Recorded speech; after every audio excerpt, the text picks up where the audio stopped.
আসসালামু আলাইকুম দর্শক, শুভেচ্ছা নিন। লন্ডন থেকে স্বাগত জানাচ্ছি আমি কাজী হেমায়েতুদ্দিন মিশন। উম, গুরুত্বপূর্ণ অনেকগুলো খবর আছে, তার মধ্যে আপাতত একটা খবর নিয়ে আপনাদের আমি কথা বলবো। সেটা হচ্ছে, আপনারা জানেন যে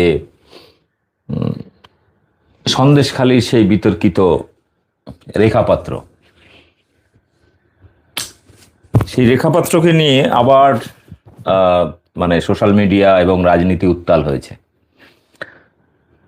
তো এই বিষয় নিয়ে অভিযোগ কিন্তু এবার কোনো তৃণমূল বা অন্য কোনো পার্টির লোকেরা করেনি, একদম বিজেপির অন্দরমহল থেকে অভিযোগ উঠেছে এবং অভিযোগ করেছেন একজন মহারাজ। মানে তার একের পর এক কুকীর্তি, তার সম্পর্কে বাজারে যে গুঞ্জন, তার দিনকে দিন গ্ল্যামার বেড়ে যাওয়া, মানে কাজের মাসি থেকে এখন মানে কি বলবো, গায়ের রং চেঞ্জ হয়ে গেছে, শরীর মোটা হয়ে গেছে, ফুলে গেছে, ফর্সা হয়ে গেছে, এই নিয়ে নানা রকম বিজেপির অন্দরমহলেই নানা রকমের গুজব চলছে। আমি সে সমস্ত গুজবে যাচ্ছি না। তো বিষয়টা হচ্ছে, সেই রেখাপাত্র কাজের মাসি থেকে এখন সেলিব্রিটি এবং এখন বিধায়িকা। কিন্তু সবথেকে মানে ন্যাক্কারজনক ব্যাপার যে এর আগেও বিভিন্ন সময় নানা রকম অভিযোগ উঠছিল বিভিন্ন নেতাদের বিরুদ্ধে। বিজেপি নেতারা অলরেডি বিভিন্ন জায়গায় ক্ষমতা দখল করার মানে ক্ষমতা পাওয়ার পর বিভিন্ন এলাকায় কারোর দোকান, কারো ক্লাব, কারো পার্টি অফিস, কারোর বাড়ি, কারোর জমি, এগুলো দখল করা শুরু করেছে। এবং এটা নিয়ে বিভিন্ন খবর আপনারা দেখছেন। 3 মাস যেতে না যেতে একের পর এক কুকীর্তি সামনে আসছে। তো বিষয়টা হচ্ছে, এবারে যে অভিযোগটা উঠেছে সেটা রেখাপাত্রর বিরুদ্ধে, এবং রেখাপাত্র যে কাজটা করছে সেটা হচ্ছে যে একজনের হোটেল ভাড়া নেওয়া হয়েছিল, মানে নিয়েছিলেন। তিনি আবার বিজেপি করেন, এক মহারাজ। তিনি এবার সরাসরি মুখ্যমন্ত্রীর জনতার দরবারে চলে এসছেন অভিযোগ জানাতে। আপনাদের মহারাজের কথাটা শোনায় আগে, তারপরে আলোচনা শুরু করব। মহারাজ অভিযোগ করছেন যে রেখাপাত্র, তার স্বামী এবং পার্টির লোকজন, দলবল, তার যে এই মহারাজের যে গেস্ট হাউস বা হোটেল রয়েছে, সেই হোটেলটা এক প্রকার জোর করে দখল করে রেখেছে এবং সেখানে প্রতিদিন খাওয়া দাওয়া, মানে মজ মস্তি চলছে। কিন্তু প্রচুর লোকজন আসছে যাচ্ছে, কিন্তু সেই হোটেলে ভাড়া দিচ্ছে না। সেই হোটেলের ভাড়া দিচ্ছে না। মাসে সম্ভবত 80,000 টাকা ভাড়া, বিশাল বড় একটা গেস্ট হাউস হোটেল, বুঝতেই পারছেন। তো সেটা ভাড়া দিচ্ছে না। এবারে এটা নিয়ে বারবার বলে বলে গত 3 মাস ধরে ভাড়া দেয়নি। আর তিনি মহারাজ যেহেতু বিজেপি করেন, ফলে তিনি সরাসরি জনতার দরবার, মুখ্যমন্ত্রীর কাছে, শুভেন্দুর কাছে দরবার করতে এসছেন। আপনাদের আমি ভিডিওটা শোনাই, তারপরে কথা হবে। আমি এসছি, ওই রেখাপাত্র আমার জমিটাকে দখল করে রেখেছে, বাড়িটাকেও দখল করে রেখেছে। বাড়িটা হচ্ছে হোটেল কেশবানন্দ প্যালেস। সেই বাড়িটা 3 তলা বাড়ি, 4 বিঘে জমির উপরে বাড়ি। সেই বাড়ি রেখাপাত্র মানে ভোটের 1.5 মাস আগের থেকে ওই বাড়িতেই আছে, মার্চ মাস থেকে। এবং তারপরে তার সেন্ট্রাল ফোর্স সব ওই বাড়িতেই ছিল। আমি যেহেতু বিজেপি সাপোর্টার, সেহেতু ওনাকে দিয়েছিলাম। কিন্তু প্রথম 2 মাস মানে মার্চ এপ্রিল এইটার ভাড়া দেওয়ার পরে আর ভাড়া 3 মাস হয়ে গেল, কোনো ভাড়া দেয় না। বা বাড়িটা কেনার কথা ছিল 1,25,00,000 টাকায় কেনার কথা ছিল, সেটাও কিনছেন না এবং ভাড়াটাও দিচ্ছেন না। উল্টো পাল্টা অনেক গালিগালাজ করছেন আমার লোকেদের। আমি তো যেতে পারি না, আমি ব্যস্ত থাকি। বাগবাজারে আমার অফিস, সেখানে আমি বসি। বৃন্দাবনেও আমার গেস্ট হাউস রয়েছে। তো সেই জন্য আমি অনেক ব্যস্ত থাকা লোক, কিন্তু এইসব প্রবলেমের জন্য এখানে এসছি, যাতে শুভেন্দু বাবু তো বৈষ্ণব লোক, অধিকারী লোক, তো বৈষ্ণব পরিবারের লোক। আর মহাপ্রভুর সঙ্গে ওনার বংশের কেউ পুরী ধামে গিয়েছিলেন, পূর্বপুরুষ। সেই জন্য ওনার উপরে ভরসা আছে আমাদের, যে উনি জানতে পারলে ব্যাপারটা সমাধান করবেন। রেখাপাত্রের সাথে কথা বলেননি আপনি? অনেকবার। আমি কথা বললে উল্টো পাল্টা ভাষাগুলো খুব খারাপ। হ্যাঁ, সে বলছে যে আমি নোংরা রাজনীতি করি না।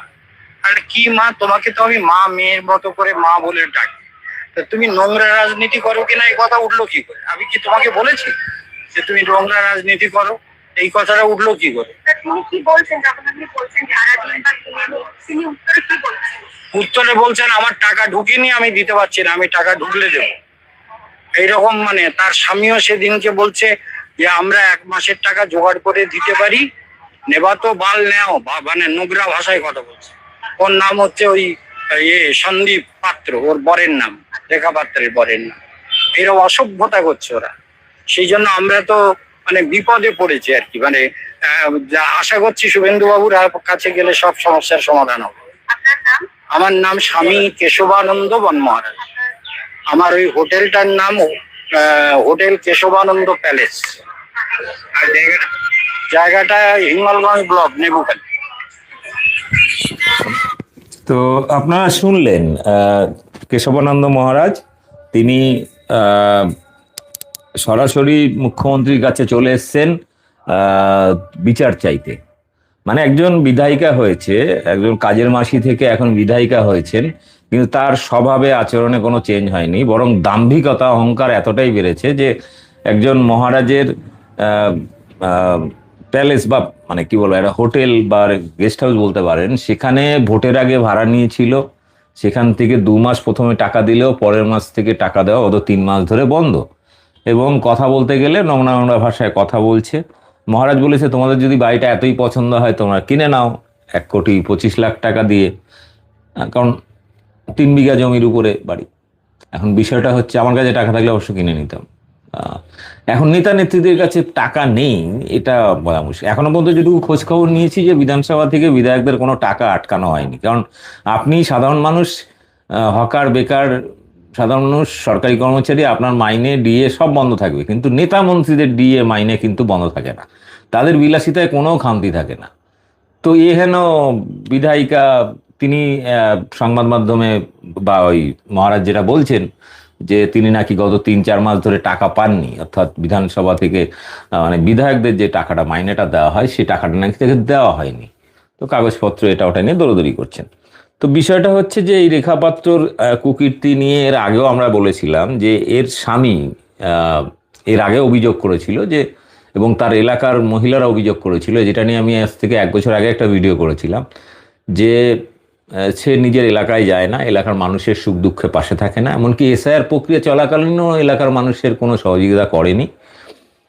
তো এবং তার বিরুদ্ধে নানা রকম আর্থিক কেলেঙ্কারিও এলাকার মানুষ তুলেছিলেন। তো আমার মনে আছে গত 1 বছর আগে আমি তার স্বামী সন্দীপ পাত্রকে একবার ফোন করেছিলাম রাত্রেবেলা একটা লাইভ অনুষ্ঠানে। তো তখনকার কথাবার্তা আপনারা সেই পুরনো ভিডিওটা দেখে নেবেন। তবে বিভিন্ন মহল থেকে বিভিন্ন সময়ে যেটুকু জানা গেছে যে স্বামী স্ত্রীর সম্পর্ক অর্থাৎ ভালো ছিল না মাঝখানে, এখন হয়তো পয়সা এসছে, হয়তো ভালো হয়েছে, কিন্তু এবং তার স্বামী অভিযোগও করেছিল যে তার বাবা মার সাথে অর্থাৎ শ্বশুর শাশুড়ির সাথে তার সম্পর্ক ভালো না, ছেলে মেয়ের সঙ্গে নিয়মিত দেখা করেন না, এরকম নানা রকম অভিযোগ উঠেছিল। কিন্তু এই এবার হোটেল দখলের একটা চেষ্টা, মানে এটা তিনি মহারাজ সাহসী মানুষ, তিনি চলে এসেছেন অভিযোগ জানাতে এবং জনতার দরবার মুখ্যমন্ত্রীর কাছে, এবং সরাসরি মিডিয়ার সামনে তিনি কথা বলছেন, মানে ফলে বিষয়টা মানে খুব পরিষ্কার। এবং তিনি যে বিজেপির ভোটার সেটাও তিনি বলেছেন, মানে তিনি বিজেপির সমর্থক বা কর্মী। অর্থাৎ একটা জিনিস আমরা ছোটবেলা থেকে জানতাম, কাক কাকের মাংস খায় না, কিন্তু বিজেপির কর্মী সমর্থকদের মাংস খায়। কারোর বউকে নিয়ে পালিয়ে যাচ্ছে বিজেপি নেতারা, কারোর জমি দখল করছে, কারোর দোকান দখল করছে, এমনকি মার্ডার পর্যন্ত। এই কদিন আগে আপনারা দেখেছেন কয়েকটা মার্ডার হলো, সেখানে বিজেপি নেতারাই বিজেপি নেতা কর্মীদের মার্ডার করছে। তো অবভিয়াসলি আপনারা যে পরিবর্তন চাইছিলেন সেই পরিবর্তনটা কিন্তু খুব ভালো মতো একটা পরিবর্তন হয়েছে, যে পরিবর্তনে মানে সাধারণ মানুষ তো শেষ বাদ দিন, কিন্তু বিজেপি কর্মীরা, বিজেপি নেতারা পর্যন্ত এখন আক্রান্ত, নিচুতলার যারা একটু ক্ষমতায় এসছে, পাওয়ার পেয়েছে, তারা বিরোধীদের উপরে তো জোর জুলুম করছে, কিন্তু পাশাপাশি এবারে কিন্তু মানে বিজেপি নেতাকর্মীরাও নির্যাতিত, অত্যাচারিত। ফলে এই বিষয়টা কিন্তু আপনাদের বুঝতে হবে যে বিজেপি এমন একটা দল, যে দলের মানে নিজের সদস্যদের পর্যন্ত তারা ছাড়ে না, নিজের সমর্থকদের পর্যন্ত তারা ছাড়ে না। এই জন্য আমি বারবার বলতাম যে আপনি ফুটপাতে হকার, আপনি যতই মোদি ভক্ত হন, বিজেপি ভক্ত হন, বিজেপির কর্মী হন, বুলডোজার যখন চলবে তখন আপনার দোকানটাও ভাঙবে। আর গরিবের সবকিছু বেআইনি। আর আদানি আম্বানি 1 টাকায় আদানি আম্বানিকে জমি দিলে সেই জমিটা আইনি হয়ে যায়, কিন্তু 1 টাকার বিনিময়ে কোনো গরিব হকারকে জমি দেওয়া যায় না। স্টেশনে একটা 3 ফুট বাই 2 ফুটের একটা বাক্স পেতে ঝালমুড়ি বিক্রি করার পারমিশনও পায় না, কিন্তু ওই স্টেশনেই শপিং মলের মতো বড় বড় দোকান, বড় বড় মল, বড় বড় শোরুম পর্যন্ত খুলে বসে যাচ্ছে, সেটা আইনি। অর্থাৎ সেই কারণে আমি বলতাম যে আপনি যদি বিজেপি হন এবং আপনি যদি আমার এখানে আরেকটা খবর আপনাদের বলে দিই, সেটা হচ্ছে রিসেন্ট আমাকে কয়েকজন বিজেপির মানে লোকাল নেতা, আর কি লোকাল বলতে ধরুন মণ্ডল সভাপতি বা সম্পাদক বা এরকম ধরনের যারা জেলা স্তরের নেতা, অনেকেই সোশ্যাল মিডিয়ার দৌলতে আমার সঙ্গে পরিচিত, অনেকেই ফোনে আমাকে একটা সময় কিস্তি গালাগালি দিতেন, হুমকি দিতেন, মেরে ফেলবে, কেটে ফেলবে। তো এই রিসেন্ট আমার এখন বিজেপির প্রচুর বন্ধু হয়েছে, ক্ষমতায় আসার পর থেকে তাদেরকে রীতিমতো ছেটে ফেলা হয়েছে এবং তারা এই পার্টি করতে গিয়ে নিজের ব্যবসা, নিজের জায়গা জমি, প্রচুর ধার দেনা পর্যন্ত হয়ে গেছে, পার্টির পিছনে অঢেল টাকা ঢেলেছে। হ্যাঁ, এবং অনেকে আছে নিজের স্বার্থে ঢেলেছে, অনেকে আছে খুব মন থেকে, হৃদয় থেকে নিজের কাজকর্ম বন্ধ রেখে পার্টির পেছনে দৌড়েছে। এরকম আছে, এরকম কিছু নেশা আক্রান্ত কিছু আছে লোকজন। তো সেখানে সেই মানুষগুলো এখন আমাকে ফোন করে বলছে, দাদা জানেন আমার দোকানটাকে দিয়েছিলাম, মানে ব্যবসাটা খারাপ চলছিল 2016 নোটবন্দি আর জিএসটির সময় থেকে, তো দোকানটাকে আমি বিজেপিকে দিয়েছিলাম 2019 সালে ইলেকশনের আগে, এখন ভাড়াও দিচ্ছে না, দোকানটাও ছাড়ছে। এরকম কল রেকর্ড আমার কাছে অনেক আছে। তো সেইটা আমার নিজের ওই বড় দোকান, প্রায় ধরুন 300 থেকে 500 স্কোয়ার ফুটের দোকান, বুঝতেই পারছেন কতটা বড় হয়, তো বিশাল বড় গোডাউনের মতো। তো সেই জায়গাটা দখল করে বসে আছে পার্টি অফিস করে, এখন ভাড়া দেয় না। আমার এখন অর্থনৈতিক অবস্থা খারাপ, টাকা চাইতে গেলে মারধর হুমকি পর্যন্ত দিচ্ছে। তো সেই মানুষগুলো আমার এখন বন্ধুত্ব। এই জন্য আমি বলি যে বাঙালি দিনের শেষে বাঙালি, তো ফলে আক্রান্ত হলে তার পক্ষে দাঁড়াতেই হয়। তো এরকম বহু বিজেপি নেতা কর্মীরা আমাকে ফোন করে জানান, এবার তারা ভয়ে কল রেকর্ডগুলো ফাঁস করতে বারণ করে, নানা এরকম কাছে অনেকগুলো কল রেকর্ড আছে। হ্যাঁ, তো ব্যাপারটা হচ্ছে যে মানে চাওয়ালা প্রধানমন্ত্রী হচ্ছে, আঙ্গুটা ছাপ রেখাপাত্র এমএলএ হচ্ছে, ফলে বুঝতে হবে আমাদের দেশ বা বাংলার কি কোন দুর্দিন, মানে কোন দুর্দিন আসতে চলেছে। আবার কলেজ পরিদর্শনেও মাঝখানে বেরিয়েছিল রেখাপাত্র। আমি ভাবছিলাম যে একজন আঙ্গুটা ছাপ সে কলেজ পরিদর্শনে বেরিয়ে ঠিক কি তথ্য সংগ্রহ করবে বা কি মানুষকে, মানে কলেজের ছাত্রছাত্রীদের কি শেখাবে। যাক, এই বিষয় নিয়ে আপনাদের মতামত কি? এবং এই মহারাজ যে অভিযোগটা করেছেন সেটা যে সত্যি সেটা কিন্তু পরিষ্কার হয়ে গেছে, কারণ কালকে রাত্রেবেলাতেই রেখাপাত্র এর প্রতিক্রিয়ায় তিনি যা বলেছেন, মোটামুটি খুব একটা কাউন্টার করতে পারেননি, কিন্তু মহারাজ যা যা বলেছেন সেটাই কিন্তু রেখাপাত্র এক প্রকার স্বীকারই করে নিয়েছে। হ্যাঁ, আমি টাকা পাইনি বলে 3 মাস টাকা দিইনি, জমি কেনার জন্য মহারাজ চাপ দিচ্ছিলেন, আমরা চাপ দিইনি। তো বিষয়টা হচ্ছে যে যেখানে 3 মাস ধরে ভাড়া দিতে পারছে না, তাহলে তো আগেই ছেড়ে দেওয়া উচিত ছিল, কিংবা তাকে অন্য কোথাও দিয়ে ম্যানেজ করে টাকা দেওয়ার কথা ছিল। কিন্তু মহারাজ বলছেন যে সেখানে প্রতিদিন, মানে একটা সময় কেন্দ্রীয় বাহিনী ছিল ভোট পর্যন্ত, সেখানে প্রতিদিন নেতা নেত্রীরা আসছেন, মানে রীতিমতো মৎসব চলছে, মানে একদম মানে কি বলবো পিকনিক চলছে প্রতিদিন। তো সেইগুলোর টাকা আছে, কিন্তু মহারাজকে দেওয়ার মতো বা ওই বাড়ি ভাড়া দেওয়ার মতো তার কাছে টাকা নেই। আপনার কি মতামত অবশ্যই বলবেন। তবে আমি এটুকু জানি যে আগামী কিছুদিনের মধ্যে আরো অনেক কুকীর্তি ফাঁস হবে, রেখাপাত্র। মানে ব্যাপারটা হচ্ছে প্রথমত মূর্খ তো, এবং একে মাধ্যম করে অনেকেই নিজে হয়তো কিছু করে কমে নিতে পারে, কিন্তু একে মাধ্যম করে অনেকে আরো অনেক কিছু করে নেবে বিজেপির নেতারা। দয়া হয়, করুণা হয়।